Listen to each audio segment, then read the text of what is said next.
Boa tarde a todos. Muito obrigado pela presença e, com humildade, eu peço licença aos dirigentes espirituais da casa, aos espíritos protetores, para que, juntos, nós possamos tocar uma vez mais num texto extremamente sagrado. Todas as vezes que abrimos as páginas do Sermão da Montanha, é como se estivéssemos novamente descerrando o fitilho do mesmo convite que o Mestre fez há mais de 2000 anos atrás. Um convite da vida, um convite de renovação, um convite de compreensão, um convite de transformação, um convite de elevação. Elevação da consciência, elevação dos sentimentos, buscando a nobreza, buscando a verdade, a justiça, o belo, o bom. Então, não é qualquer texto que nós vamos abordar hoje. E precisamos estar sempre numa postura, numa posição de muita humildade, de profunda gratidão a todos aqueles que foram guardiões desse texto, após essas belíssimas e morredoras palavras terem sido proferidas pelo Mestre, muitas vezes ao custo da própria vida, para que essa mensagem chegasse a nós com tanta clareza e se colocasse como um porto seguro nos momentos de dificuldade. Hoje, sábado, sempre temos oportunidades de tomada de decisão. Muitos no mundo, quantos no mundo agora estão abrindo as mesmas páginas que nós estamos abrindo? Buscando consolo, buscando respostas, buscando proteção, buscando amparo. Estamos fazendo isso juntos. Então, que possamos manter esse sentimento de nobreza e de respeito e que possamos abrir novamente as páginas do Evangelho de Mateus, capítulo 5 ao 7. Eu trouxe uma pintura só para podermos criar imagens, né? A imagem é muito poderosa na psique, na mente humana. Então, eu trouxe uma pintura que representa justamente o Sermão da Montanha. Cristo no monte, depois de uma noite inteira de orações, profunda intimidade com Deus, trouxe para nós as palavras que teremos o privilégio de ler hoje. São as chamadas beatitudes, as bem-aventuranças. Mas o nosso objetivo não é fazer uma leitura superficial, uma leitura como se faz de um texto, um romance, uma dissertação. Não, repita, um texto sagrado, revelando as verdades mais íntimas da natureza da vida e da mente humana. Então, as bem-aventuranças exigem um olhar cuidadoso, uma reflexão profunda, um momento de introspecção. Então, apesar de estarmos juntos, aqui agora, hoje, é um exercício muito individual, muito pessoal. Uma visita ao santuário do próprio coração, fazendo uma retrospectiva dos seus pensamentos, das suas emoções, dos seus sentimentos, das suas escolhas, das suas relações. E identificar-se como um buscador nesta vida. E o que você está buscando? Então, nós vamos buscar uma reflexão, fazer uma reflexão psicológica, com toda humildade e respeito, em relação às bem-aventuranças. Eu separei em tópicos só por uma questão didática, tá? Para tentarmos conduzir a reflexão em grupo, em conjunto. Então, a primeira bem-aventurança: bem-aventurados os pobres pelo Espírito, pois deles é o reino dos céus. Então, nós buscamos uma tradução o mais rigorosa possível, para termos um entendimento o mais profundo. Cada palavra tem um significado, tem um sentido, tem um propósito. E a sua escolha, apesar das sucessivas traduções, elas têm uma intencionalidade. Vocês devem ter notado que eu coloquei bem-aventurados os pobres pelo Espírito, e não pobres de Espírito, ou pobres do Espírito. Essa é uma questão linguística importante, porque para nós, na língua portuguesa, ser pobre de significa que falta aquilo. Ser pobre de espírito, para nós, no entendimento da mensagem do Mestre, não faz sentido, é justamente o oposto. Nós queremos abundância de espírito. Então, nós vamos nos apresentar pobres pelo Espírito. E para trazer as reflexões, eu coloquei a segunda bem-aventurança, porque nós vamos ver que elas estão, todas, obviamente, mas, como eu disse, é uma tentativa didática. Estão muito relacionadas. O que cada uma das beatitudes nos propõe? E qual é o nosso empenho em buscar a sua vivência? Porque aqui não é uma compreensão intelectual apenas. Aqui é uma transmutação de vida. A religião não pode ser mais um objeto para as nossas projeções, ou para amenizar apenas as nossas dúvidas, angústias, anseios. É uma busca extremamente profunda, legítima, e que precisa da nossa identidade como um todo, para ser real. A segunda bem-aventurança: bem-aventurados os pobres de coração, pois eles verão a Deus. É a única das beatitudes que o Mestre conclui dizendo: verão a Deus, puros de coração. E nós devemos recordar também que no Evangelho, quando o Mestre fazia uma referência aos demônios, ele os chamava de espíritos impuros. Então, qual que é o significado dessa pureza de coração? Mas nós vamos com calma. Vamos começar pela primeira beatitude, os pobres pelo espírito, porque há muita confusão, muito equívoco na sua interpretação. E há níveis. Então, por isso que essa é uma leitura ad infinitum, constante, nunca vai terminar. Com base na nossa capacidade de elevação de consciência e também de pureza de coração, essas palavras vão revelando entendimentos diferentes. E a natureza vai mostrando novos níveis de percepção. Então, para nós, a mensagem do Cristo é pobres segundo o Espírito, não do Espírito, ou pobres de Espírito. E segundo, essa bem-aventurança não vem dizer que a riqueza em si é um pecado, ou a pobreza material em si é uma virtude. Não é essa a mensagem nessa beatitude. Então, nós vamos amplificar esse entendimento. E a nossa compreensão, então, é uma compreensão psicológica, já num nível um pouco mais sofisticado de leitura. Essa bem-aventurança fala de desapego. O entendimento sobre o que eu efetivamente possuo ou pelo que eu sou possuído. Então, os bens materiais em si não representam, por si só, pecado, assim como a pobreza material não representa virtude. O objetivo dessa beatitude é lembrar-nos da libertação da escravidão material. Ou seja, vai falar da nossa relação com os objetos exteriores. Eu tenho entendimento do que de fato é permanente e do que de fato é impermanente. Ao estabelecer essa consciência, eu consigo ter uma relação com os objetos exteriores justa e legítima. Porque o apego representa dificuldades pessoais, internas, projeções de um eu, um ego, uma identidade insegura, absolutamente desconhecedora de si mesma e insegura, que apoia-se, escora o eu nesses recursos materiais, tendo a falsa sensação de estar protegido, seguro e garantido pela quantidade de bens materiais que ele acredita possuir, quando, na verdade, ele não é possuidor de bens materiais.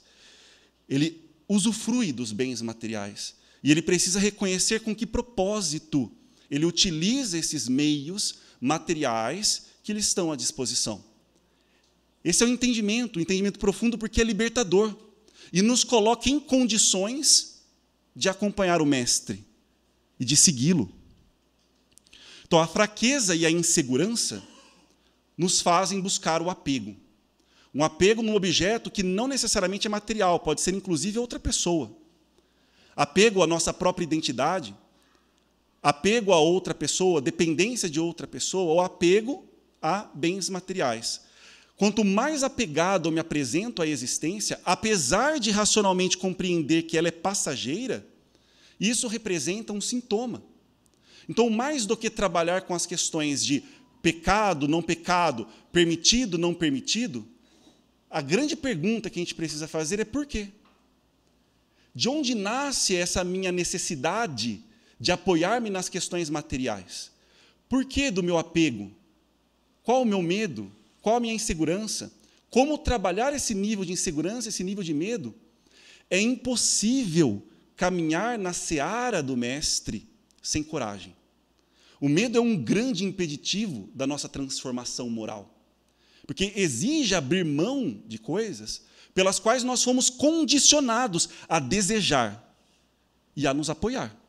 Então, no processo de transformação, quando ouvimos o convite, uma das grandes dificuldades de aceitá-lo é essa necessidade de ter que abrir mão.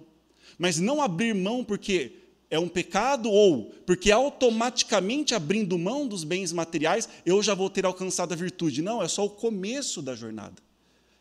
Ao ser capaz de ter uma atitude generosa diante da vida, porque você não teme que a providência divina vai falhar, assim nós nos colocamos em condições do aprendizado, do crescimento, da transformação. É só o primeiro passo. Então, os bens materiais, esse é o questionamento, mas para nós a resposta é muito clara. Eles se colocam, se apresentam como meios, não como fins. O ser humano é o fim. O nosso projeto de alcançar a plenitude da condição humana. Nós estamos num projeto, um grandioso projeto de construção de nós mesmos. E os bens materiais se apresentam como meios. Se eu posso usufruir deles, que seja com um propósito muito claro, que não entre em conflito com os meus princípios e os meus valores. Eles estão acima, condicionando o uso que eu faço das minhas relações com o mundo material. Isso é ser pobre pelo Espírito, porque nasce de uma compreensão, não de uma tentativa de camuflar a própria fraqueza. E aqueles que são opositores da espiritualidade, opositores da religião, muitas vezes nos acusam justamente disso. Os religiosos querem se fazer fracos, confundem humildade com fraqueza, querem se fazer covardes, querem se fazer vítimas, querem se fazer de coitados. Muito pelo contrário, essa é uma leitura totalmente equivocada da espiritualidade. Nós somos seres de grandiosidade, nós somos seres de grande potência. Somos filhos de Deus. Essa potência ela se manifesta em plenitude justamente na vivência da religiosidade e da busca espiritual. Mas aí ela precisa ser sincera. Então, nós não temos medo dos bens materiais. Nós não temos medo da punição por usufruirmos dos bens materiais. Nós nos comprometemos a colocar os bens materiais a serviço de algo maior, que é a vontade de Deus para a nossa vida. E a mensagem do Cristo nos deixa muito claro o caminho. E essa foi a nossa escolha. Então, um ponto de reflexão, cada beatitude vai nos trazer reflexões, como eu disse, muito profundas. Essa primeira beatitude vai trazer reflexão sobre o que é possuir. Será que de fato eu possuo o meu corpo? Será que de fato eu possuo os bens materiais que hoje constam no meu nome? E mais ainda, será que eu possuo o meu próprio nome?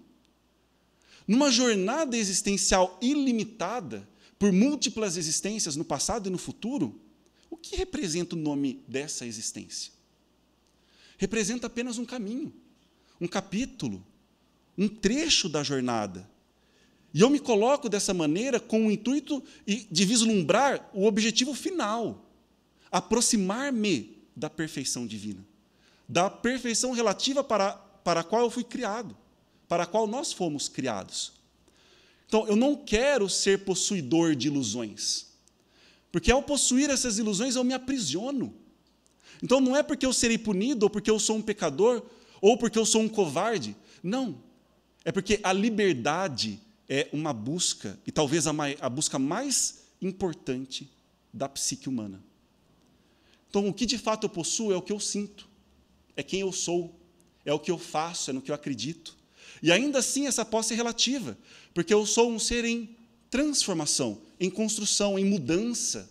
Não sou o mesmo, não devo ser o mesmo que fui ontem, anteontem, ano passado, ano retrasado. Essa mudança precisa ser constante e feita sem medo. Agora, para isso eu preciso abrir mão desse apego que me mantém numa ilusão de segurança.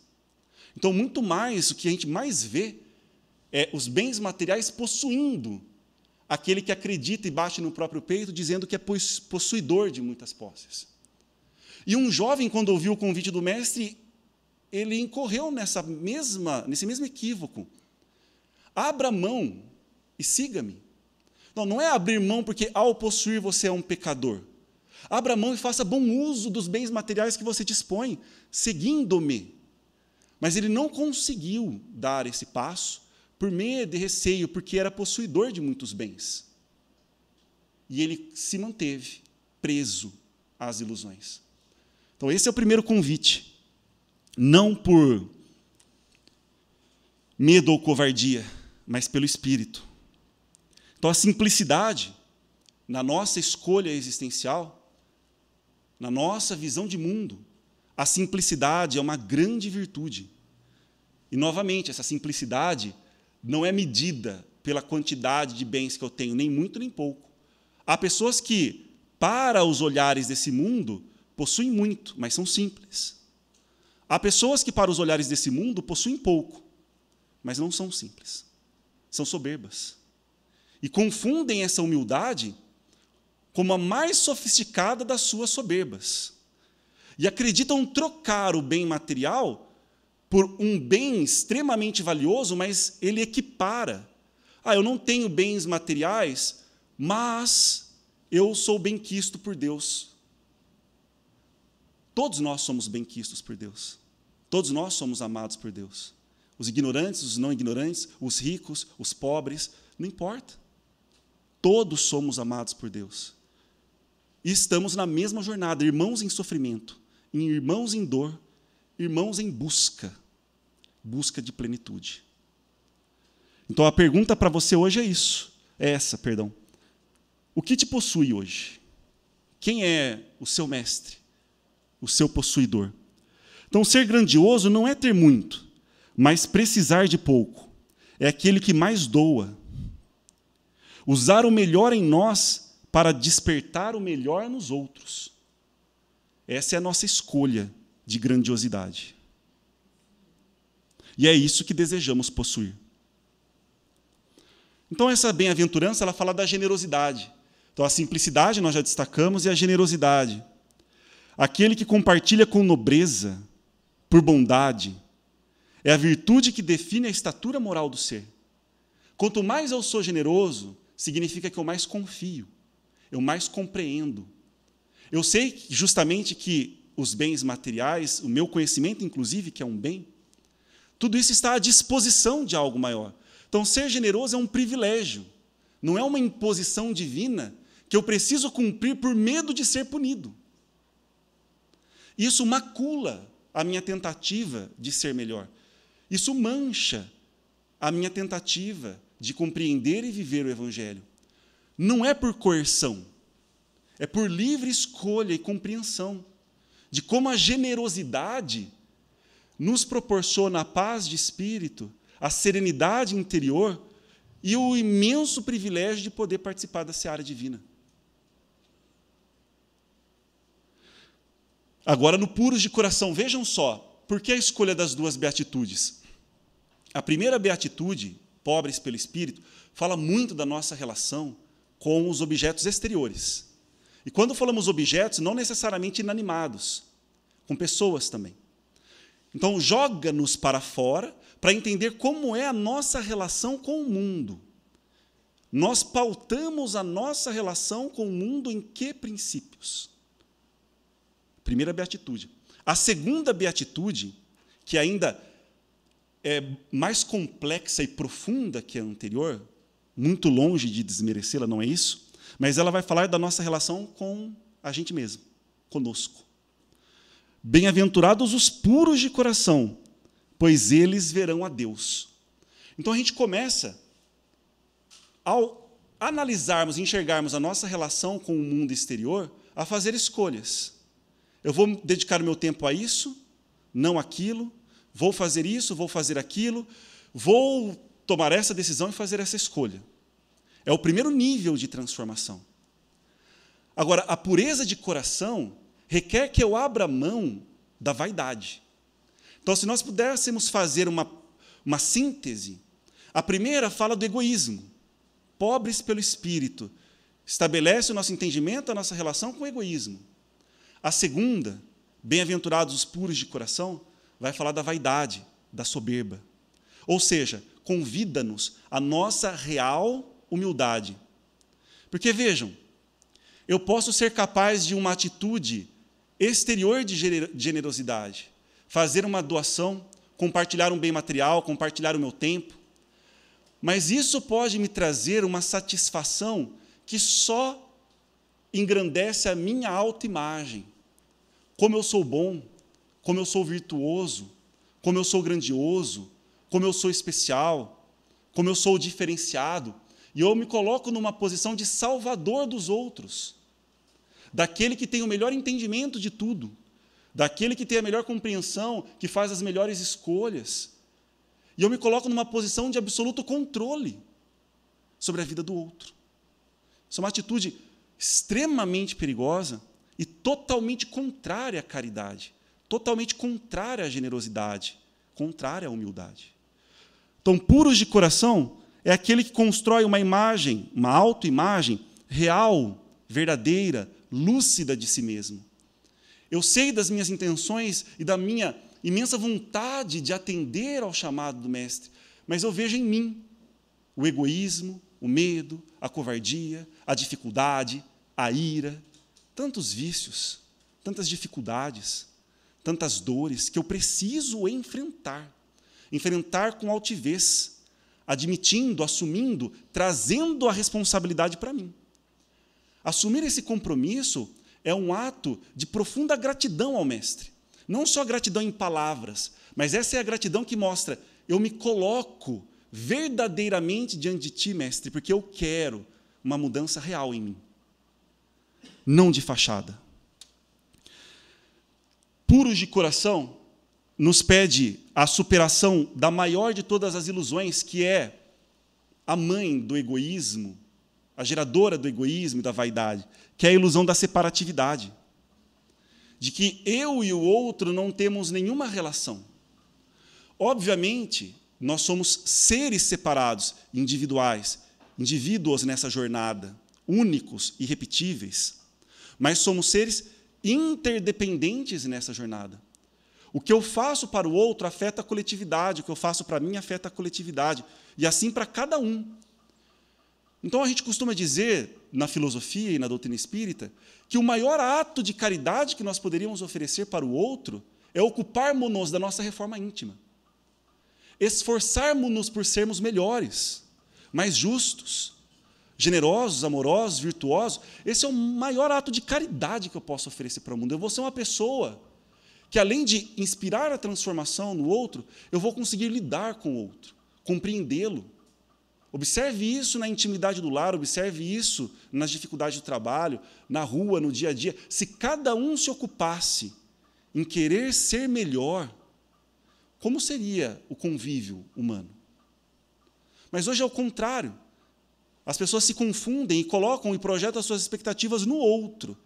E, iludidas com supostos direitos e confundindo o conceito de justiça, elas só estão se autorizando a serem grosseiras e violentas, desrespeitosas, agressivas, vestindo essa imagem com alguém que luta pela justiça, alguém que luta pela verdade, mas quando, de fato, ela está lutando apenas pelo próprio ego.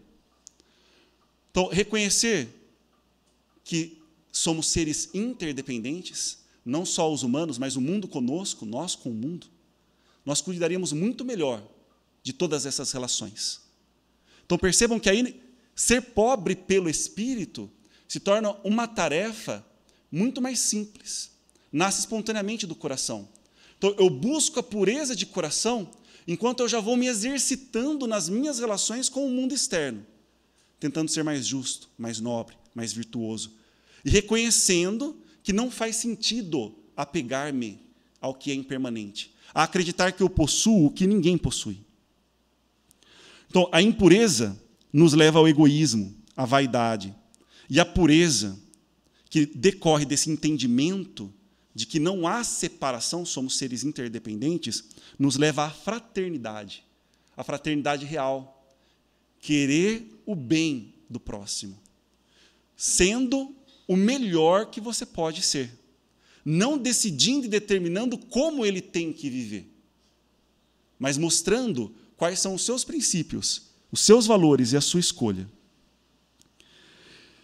E quando mergulhamos na compreensão e nessa tentativa de vivenciarmos a pureza de coração, buscarmos essa paz, serenidade, né? O grande cuidado é com esse egoísmo, essa vaidade, que não são tão grosseiras quando nós nos ocupamos de analisar o mundo material. é mais fácil reconhecer o egoísmo e a vaidade quando o ser humano se projeta no mundo. A cobiça, a avareza, elas são perceptíveis. Se você prestar atenção em como você age no mundo, você vai perceber o egoísmo e a vaidade atuando. Agora, quando você mergulha no mundo íntimo, no seu mundo íntimo, no seu mundo interior, reconhecer que os seus pensamentos, que você acredita serem frutos de uma profunda religiosidade, na verdade são egoísmo e vaidade mais sutis, disfarçados, velados, essa descoberta é mais difícil, porque ela machuca, ela nos expõe, e não para o mundo, para nós mesmos. Então, ter coragem desse enfrentamento é o que o Mestre está nos pedindo. Então, transcender a personalidade. Eu não faço só por mim, eu faço por mim, mas pensando em todos. Fazer por mim é fazer por todos. Quando eu entro em equilíbrio, quando eu compartilho virtudes, quando eu transbordo felicidade, eu faço isso por todos. Eu faço isso pelo universo, eu faço isso pelo cosmos. E eu percebo que, dessa maneira, a espiritualidade me usa. Converto-me em instrumento. A natureza me usa, porque a natureza, por essência, é generosa. Ela é de doação, não de retenção. O poeta diz que reter é perecer. A natureza não quer reter, ela quer compartilhar. Então, quando eu participo da sabedoria da vida, a vida atua por meio de mim, por meio de nós.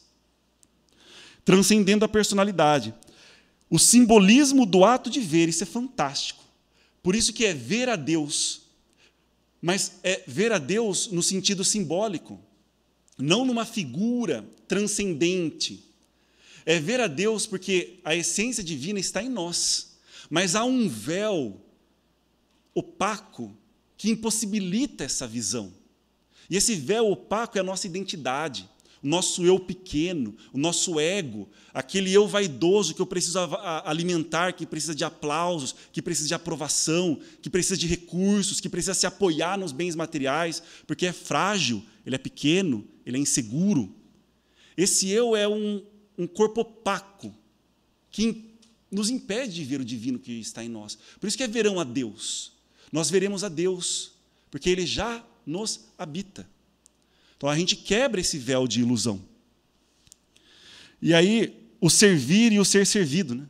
Então, na primeira beatitude da pobreza, pelo Espírito, possuir ou ser possuído? Na pureza de coração, servir ou ser servido? Muitos buscam nas relações, consigo mesmo primeiro, depois com o outro, essa questão, no que o outro me serve? Essa situação vai me servir em quê? O que eu vou ganhar com isso?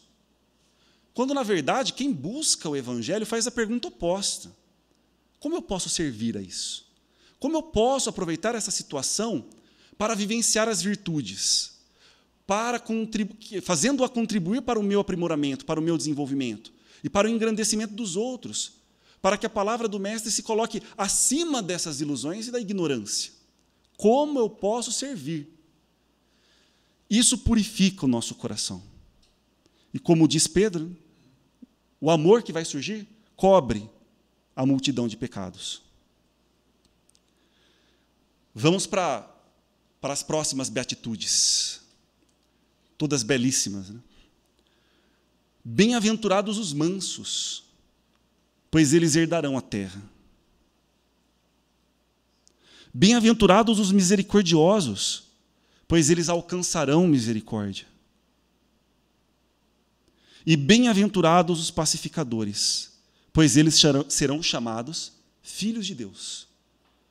Então, percebam a profundidade das palavras, e o primeiro inimigo interno, psíquico, que a gente precisa tirar. E é difícil, não é tão simples quanto a gente acredita ser. A ideia de que essas bem-aventuranças nos propõem acordos com Deus. Nos propõem barganhas. Então veja, muitos compreendem que eu preciso perdoar para ser perdoado. Então, eu não estou sendo misericordioso ou perdoando porque isso é da minha natureza, porque isso me aproxima a Deus. É porque eu tenho medo de não ser perdoado por Deus. e ser punido. Esse é um primeiro nível de entendimento, e nós não estamos deslegitimando esse primeiro nível de entendimento. Mas ele não pode nos satisfazer.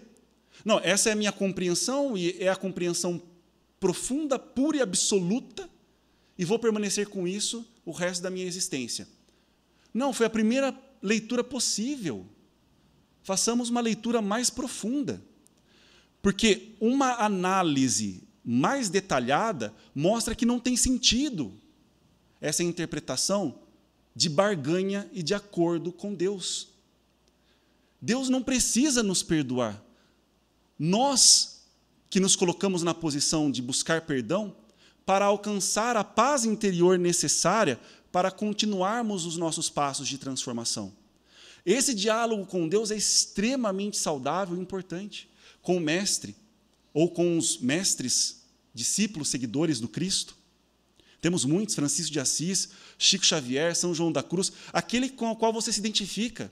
Você personificá-lo na sua mente e pedir perdão a ele é um ato muito nobre, profundo, necessário, mas você precisa entender que ele é simbólico, para que você consiga encontrar a paz consigo mesmo. Ou seja, por meio desse exercício espiritual nobre, você está buscando o auto-perdão. Então, percebam como a leitura pode ser diferente. No Bem-aventurados os mansos, porque herdarão a terra, não é que você vai ganhar um contrato com o seu nome assinado e você tem uma escritura que você possui um pedaço de terra. Você herdou, não é nesse sentido que nós atribuímos nas nossas relações humanas. Herdar a terra, nós vamos ver, porque a mansuetude não significa você ser passivo. A mansidão, ela abre as portas da sua relação com a natureza, porque a natureza é mansa. Então, quando a gente pensa em mansuetude, a pessoa já faz a imagem de alguém que tem que aguentar xingamentos, suportar injustiças, suportar agressões. E aí, qual que é o risco? Muito mais provavelmente, é aquilo que nós falamos no início, utilizamos a religião para justificar a nossa covardia, alimentando ressentimento, mágoa, em vez de fato estarmos compreendendo o que é ser manso. Ser manso não é ser impotente, se considerar fraco, se considerar um coitado. É o oposto disso. É a plenitude da potência humana. Imperturbabilidade, serenidade.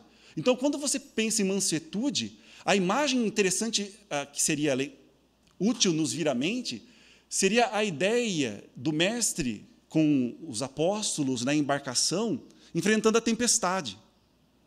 Qual que era a postura dos apóstolos naquele momento?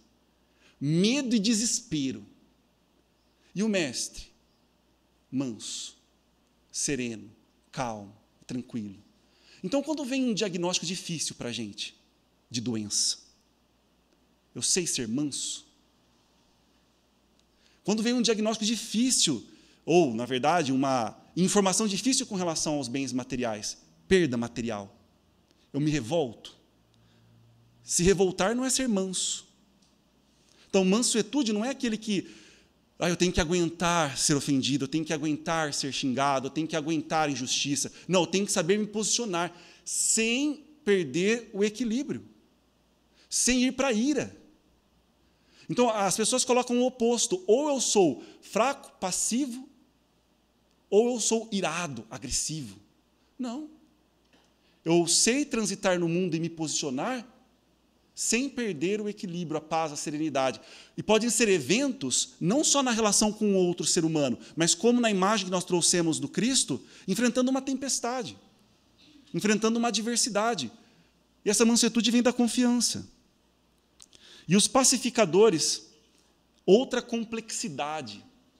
Mas nós vamos trazer isso em algumas reflexões. Obviamente, nós não vamos esgotar as reflexões, né?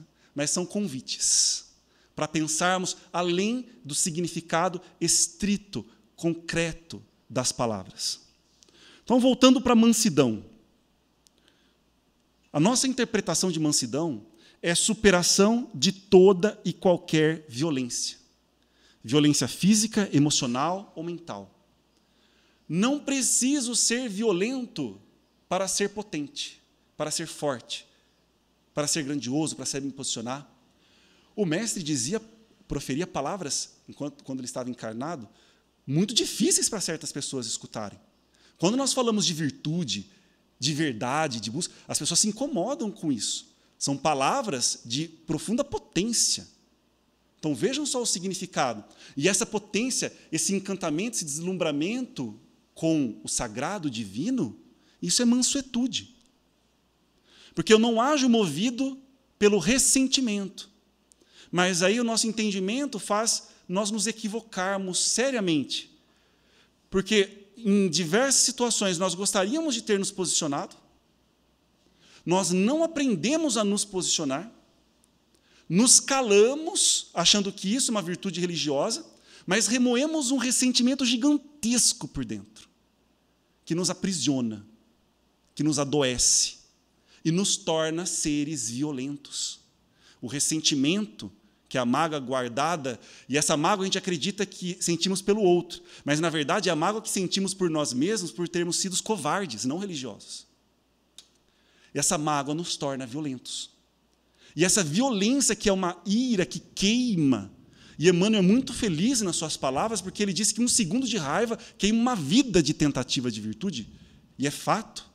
Ela queima alimentada por esses ressentimentos. Então, é mais sábio aprendermos com o mestre como nos posicionarmos quando eu recebo uma ofensa, quando eu vejo uma injustiça. Não posso ser conivente ou cúmplice, mas também não violento. Então, a mansuetude, essas são duas palavras que eu gosto muito de utilizar até no lugar de mansuetude, porque ela já vem carregada com essas interpretações equivocadas, né? Então, a gente muda o vocábulo. Troca mansuetude por serenidade, por imperturbabilidade. Perceba a segurança daquele que consegue ter no seu íntimo contato real com Deus, com o divino em si. Ele é seguro, ele é imperturbável, ninguém pode prejudicá-lo. Ele escolhe colocar o seu estado de proximidade com Deus como o seu valor absoluto. Então, ele sabe o que compensa abrir mão e o que não compensa abrir mão. Então, dos meus princípios, eu não abro mão. Posso ter me equivocado no entendimento, mas enquanto eu acreditar naquele princípio, e ele for sagrado para mim, porque é o meu entendimento das palavras do Cristo, é o meu bem maior. Não vou abrir mão disso. Ah, mas está tendo uma disputa por quem vai sentar primeiro na cadeira. Mas é justo. Essa disputa não me interessa. Ah, mas é justo, por que tem que ser ele?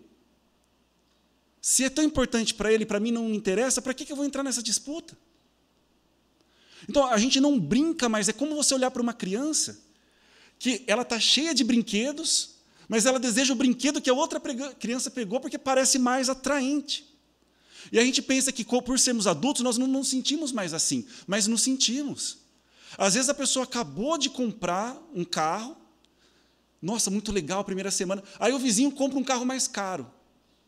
É como a criança que tem a sala de brinquedo, mas eu queria aquele brinquedo, não esse, aquele é novo, aquele é mais bonito, aquele é azul, o meu é verde. Essa disputa, não é que a gente vai, não, eu não posso, meu Deus, eu não posso, porque vai ser errado, vai ser pecado, eu vou ser punido. Isso não nos dá força para enfrentar as batalhas. Não, eu não posso porque eu não quero. Não faz mais sentido para mim. O meu tempo é precioso e curto. Eu tenho tanto a mudar, tanto a transformar, tanto a conhecer em mim mesmo, que essa celeuma é insignificante para mim. E eu lamento pelas pessoas que estão envolvidas nessa celeuma. Compreensão das leis naturais. Por isso que o estudo é insubstituível. O estudo, ele não nos dá a compreensão, mas ele nos conduz à possibilidade da compreensão. Nós chamamos isso, tem um termo na filosofia muito bonito que é chamado salto de fé. Para você conseguir dar esse salto de fé, a sua capacidade intelectual tem que chegar ao limite. Então você estuda, lê, compreende, busca, pesquisa, faz associações, lê, estuda.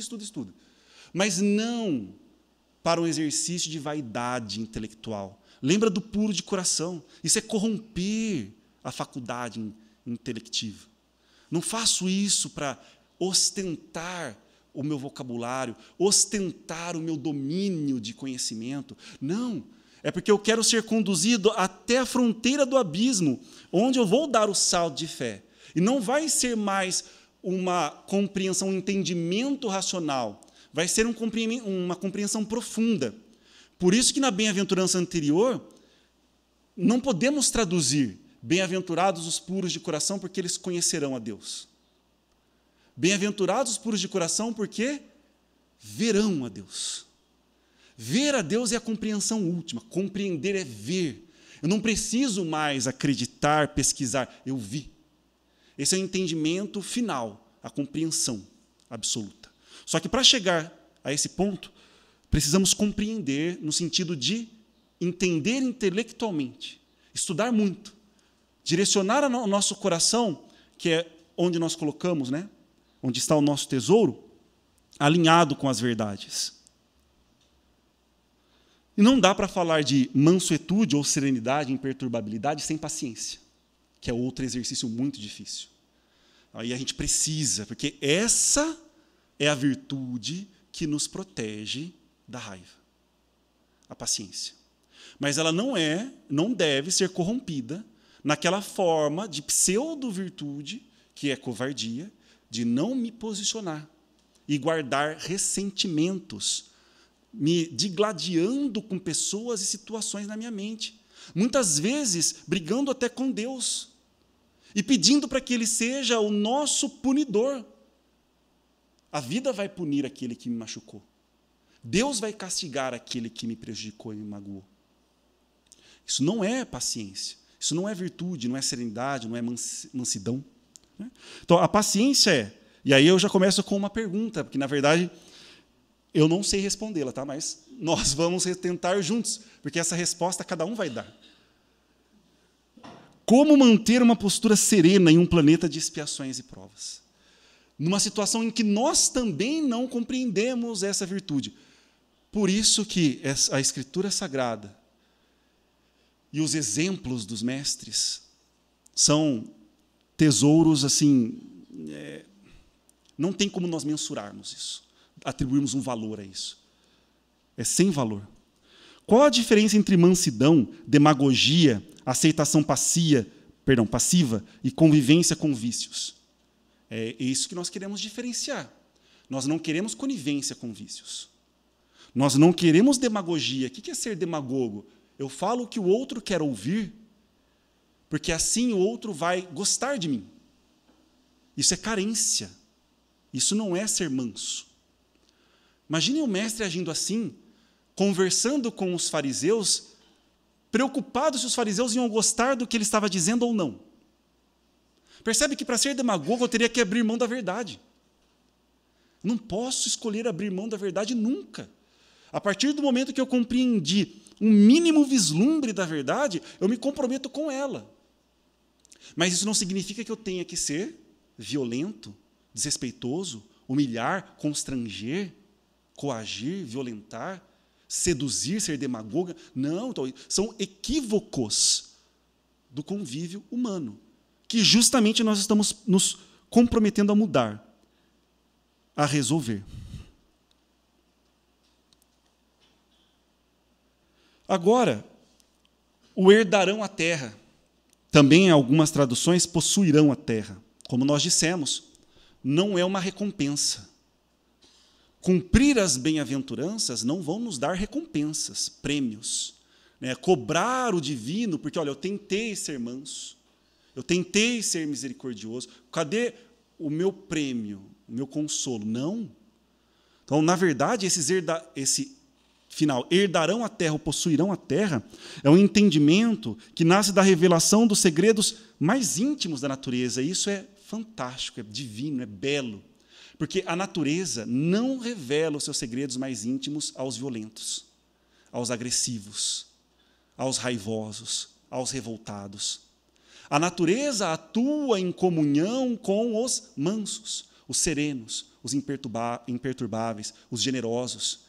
Então, herdar a terra significa que nós vamos estar em harmonia com a natureza e trabalhando um a favor do outro.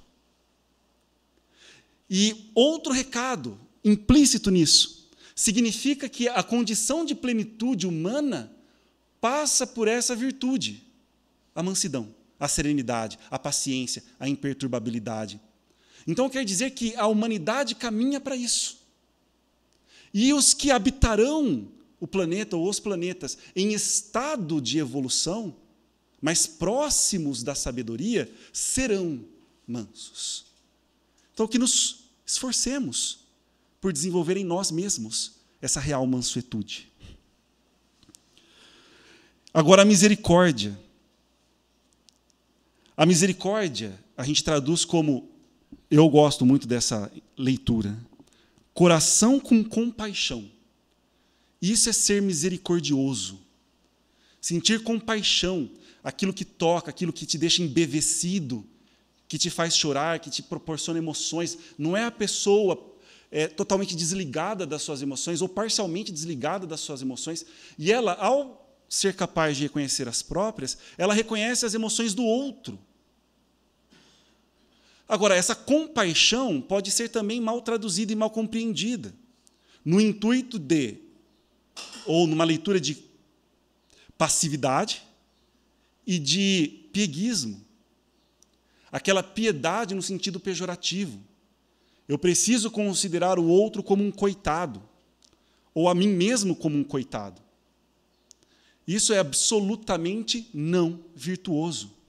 Isso é diminuir a obra da criação. Nós somos seres potentes, nobres, com potencial de buscar a divindade, a relativa perfeição. Então, como assim, coitados? Nossa, mas a pessoa está enfrentando muitas dificuldades. Sim, terei compaixão e esforçar-me-ei para auxiliá-la no que eu puder. Então, nós nos reconhecemos muito como irmãos em sofrimento. Então, imagina a cena quando você vai ou pegar um ônibus, ou você está caminhando, está indo ao seu trabalho, e você olha aquele irmão, aquela irmã, cabisbaixa, com um semblante pesado, e você fala, nossa, coragem, porque eu sei a dor e a dificuldade que é viver neste mundo. Coragem. São dificuldades financeiras, dificuldades físicas, fisiológicas, saúde, conflitos, separações, perdas, medos, todos nós. Então, um coração compassivo é capaz de abarcar o maior número de pessoas nessa tentativa de fortalecimento, encorajamento, enfrentamento, não diminuição. Eu vou fazer por você. Não. Eu vou fazer por mim com você, você fazendo o seu. Isso é ser misericordioso. Quando a gente não consegue exercer a misericórdia, geralmente é porque nós estamos ressentidos, magoados, ou a inveja também muitas vezes nos visita. Aí é difícil ser misericordioso, porque compete, o sentimento de que a gente deseja o melhor para o outro, mas eu quero que ele seja punido por Deus porque ele me magoou. Eu desejo o melhor por ele, mas, poxa, estou achando que está muito melhor do que a minha vida, né? Não pode ser menos assim, para ficar equilibrado. Aí os sentimentos, eles divergem, conflitam, e a gente não consegue abarcar a real leitura do Sermão da Montanha. Então, a compaixão compreende e ama a todos, fracos, doentes, necessitados, que somos nós todos, buscando aliviar o sofrimento, mas não impedir que a pessoa aprenda e cresça com aquele sofrimento. Isso é querer exercer poder e controle sobre a vida do outro. Isso é egoísmo. E ainda mais me dá uma sensação de que a pessoa me deve, porque eu resolvi um problema para ela. Eu ajudei ela no momento de dor e dificuldade. Aí estabelece essa relação de dívida, o que é péssimo, porque isso nos afasta, não nos aproxima. E o cristianismo, a leitura do Evangelho, complementa, na verdade, é o auxílio para nós entendermos o Sermão da Montanha. E o cristianismo tem esses dois aspectos, obviamente, por ser pura sabedoria. O místico e o ético. O místico é amar a Deus acima de todas as coisas. É íntimo, então não é um místico no sentido pejorativo, tá? Mau uso da palavra. É no sentido real do termo. Místico, minha relação com o divino, com Deus, é pessoal, é íntimo, ninguém pode tocar, ninguém pode profanar. É quando eu subo a montanha para falar com o Mestre no meu íntimo. Quando eu fico 40 dias no deserto, no meu íntimo, é místico. Agora, também há o ético, que aí é a convivência, a relação com o outro. Quando eu volto desse momento místico para me apresentar no mundo, essa ética precisa estar sustentada na mística, na compreensão da minha relação com Deus. Senão ela é só cumprimento de regras e barganhas. E o alcançar a misericórdia, né? Para tirarmos essa ideia de prêmio. Então, ser misericordioso não é exigência para receber a misericórdia.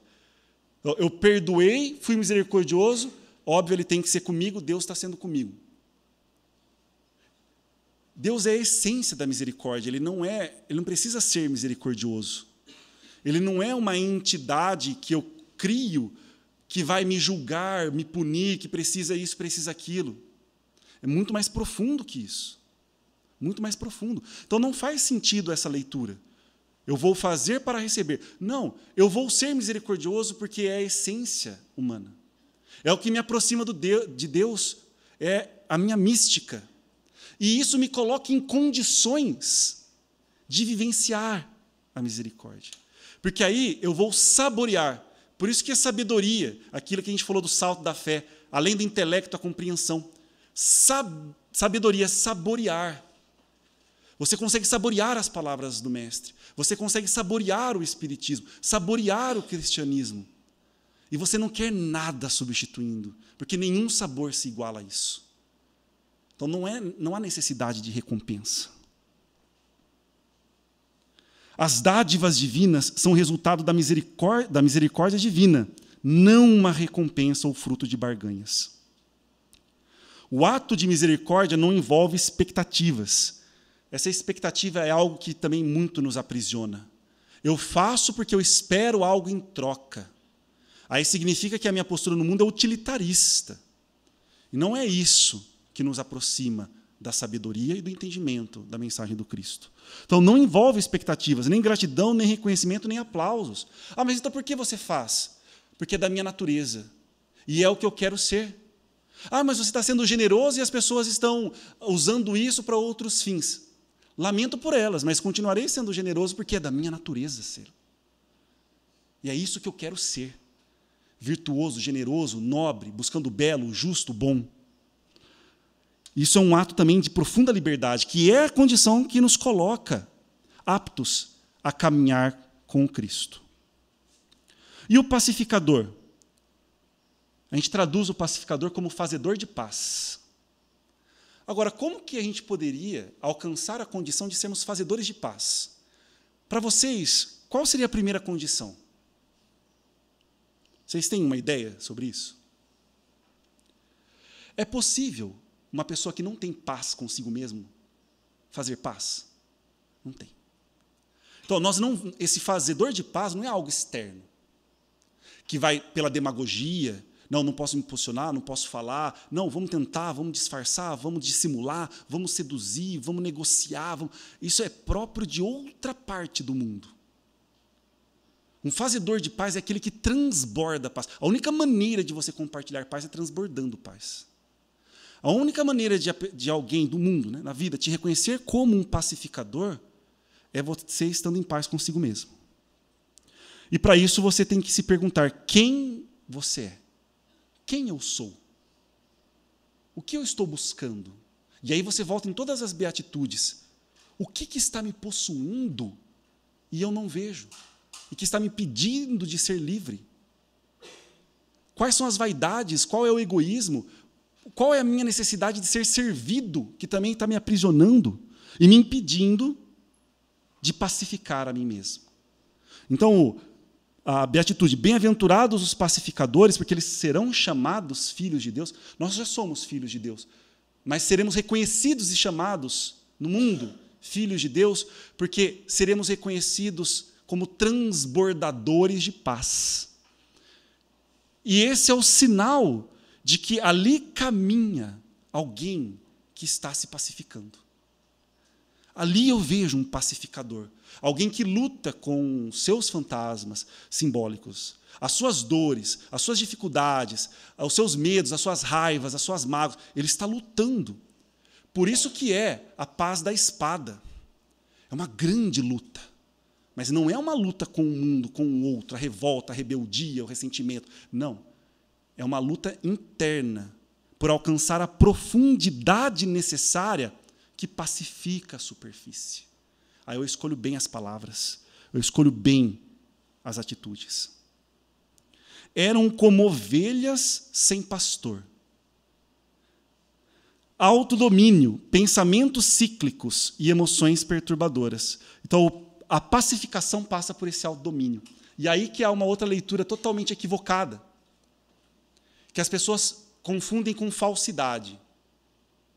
Quando eu estou numa situação e alguém me provoca, e internamente eu sinto muita raiva, eu preciso expressar essa raiva?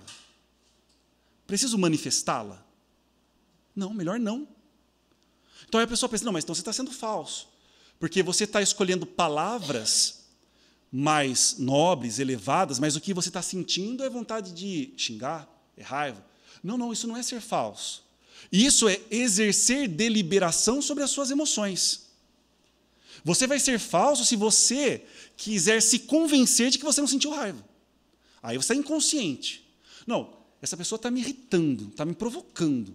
A minha vontade era de ir para o conflito. Essa é a minha vontade, eu reconheço isso. Mas eu não quero exercer essa vontade, eu escolho outra. E vou trabalhar essa raiva que foi provocada em mim internamente. Eu não preciso torná-la pública. Platão fala isso como pudor. Mostrar a minha pior versão para o outro não é ser verdadeiro. Às vezes as pessoas são tão grosseiras com a gente e falam, mas o problema é você, porque você não aguenta alguém verdadeiro. Não é que eu não aguento alguém verdadeiro, é que você é deselegante. Você é estúpido. Você é grosseiro. E você precisa reconhecer isso. Então, muitas vezes, no estado de serenidade, vai ser necessário dizer isso para alguém. Olha, você está sendo grosseiro. Isso é me posicionar. Agora, eu não preciso ser grosseiro para fazer o outro entender que ele também está sendo grosseiro. Percebem a diferença? Nos abre outras possibilidades. E a paz é uma palavra belíssima, né? Sempre no Evangelho. A saudação. Uma saudação que seria interessante se trouxéssemos como hábito, né? Se os nossos lábios estivessem acostumados a pronunciar. A paz esteja convosco. E aí Lucas 10, 5. Em qualquer casa onde entrardes, dizei primeiro, a paz seja nesta casa. Nada maior do que a paz e a harmonia. E nós somos os fazedores de paz e harmonia. Autorrealização verdadeira, verdadeira felicidade, isso é ser feliz. Não preciso ser possuído por nada para me dar uma sensação de segurança. Então a pergunta, como conciliar a verdadeira paz com as exigências da sociedade? Eu preciso estar no mundo, preciso me posicionar no mundo. E é esse exercício que a gente precisa fazer estudando a doutrina espírita. É preciosíssimo o conhecimento que a doutrina espírita nos proporciona, justamente nessa tentativa de que eu sou um buscador cristão, mas estou num mundo competitivo, falso, violento, agressivo. Como? Então, algo mais prático. E não nos contentarmos com a paz ilusória. Que, na verdade, essa paz ilusória, e o mestre disse isso no seu evangelho, é aquela, novamente, da demagogia, da fuga, do desinteresse. Não quero a dificuldade, não quero o diálogo, eu não quero a tentativa, eu não quero o esforço, eu não quero o compromisso, eu quero paz. Não, isso não é a verdadeira paz. A verdadeira paz é o reconhecimento do seu esforço por tornar-se melhor. E ela transborda naturalmente, pacifica naturalmente, vai exigir posicionamento no mundo, não fuga do mundo. E aí nós já falamos do simbolismo, né? Chamados filhos de Deus. Mas nós já não somos filhos de Deus? Sim, somos todos filhos de Deus. Mas somos reconhecidos como filhos do Altíssimo por transbordarmos uma das suas naturezas, que é a paz. Eu precisaria de mais 4 minutos, mas eu já me excedi no tempo. As pessoas vão ficar chateadas comigo, né? Eu vou exigir de vocês um pouquinho do exercício da paciência comigo. É bom que a gente já faz um pouquinho na prática, né? Desculpem-me ser professor de paciência de vocês aqui, não era a minha intenção. Mas as beatitudes estão concluindo. É que é um assunto que não tem como não nos empolgar, não tem jeito, né? E as últimas 3 beatitudes. Bem-aventurados os que têm fome e sede de justiça, porque serão saciados. Bem-aventurados os tristes, pois eles serão consolados. Belíssima também. E bem-aventurados os que sofrem perseguição por causa da justiça, pois deles é o reino dos céus. Então, agora nós já treinamos, desde o começo do nosso encontro hoje, algumas chaves de entendimento, chaves para entendermos de forma mais profunda o texto. Então, uma chave nós já jogamos fora. Ler o Sermão da Montanha pensando em recompensa, em prêmio, em barganha, eu vou fazer, eu vou ganhar, Essa chave de leitura nós já jogamos fora. Então, vamos pensar na justiça, porque a justiça é outro termo muito complicado.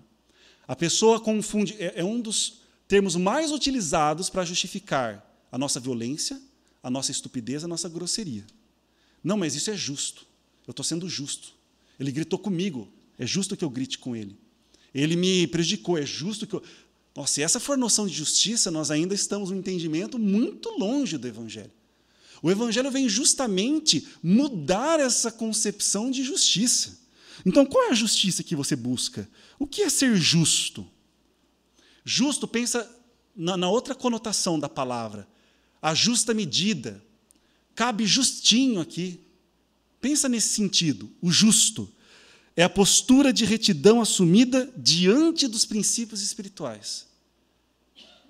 Ser justo como ser humano. Não abrir mão dos seus valores e dos seus princípios. Então, Platão nos ajuda muito a entender esse conceito de justiça e também o de felicidade. Então, felicidade não é aquela euforia que a gente sente pela falsa segurança de bens materiais. Eu tenho muitos amigos, eu tenho esposa, eu tenho marido, eu tenho filhos. Dá aquela falsa sensação de segurança. Apoiamos-nos nisso, sentimos-nos felizes. Não, o termo correto não é felicidade. Você sente um bem-estar, o que é saudável, é natural. Mas felicidade é muito mais profunda, é uma busca íntima, pessoal, que significa seguir sua própria natureza. Ou seja, você está caminhando para a condição de plenitude, sendo um ser humano cada vez melhor, enfrentando as adversidades e vicissitudes. Isso nos faz experimentar, saborear a felicidade. E a justiça, olha, vem lá da filosofia, olha como combina. É fazer aquilo que é próprio de cada um, o que é esperado de cada um. Então, o que seria para uma planta ser justa? Bom, ela tem que ser uma planta. Então, ela vai fazer fotossíntese. Se a planta não estiver fazendo fotossíntese, não é justo. É da natureza dela.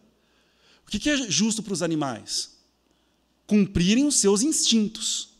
Animal, instinto. Então, ele está sendo justo. O leão caçou uma gazela na savana, ele foi injusto. Posso dizer que o leão é injusto? Não, mas o leão é mais forte. Mas a gazela estava adoecida. Mas ele espreitou, foi tudo maliciosamente montado. O leão é injusto. Está correta essa leitura? Não, é da natureza dele. É da sua natureza vivenciar os seus instintos. Ótimo, ele está cumprindo o seu papel na natureza. O problema é que nós não sabemos o nosso papel na natureza. Qual é a justa medida? O que é ser humano? Na verdade, nós temos todas as respostas. Agora, ser justo significa estou cumprindo o Sermão da Montanha. Estou me aproximando do Mestre. Então, eu estou cumprindo o que é próprio de um ser humano.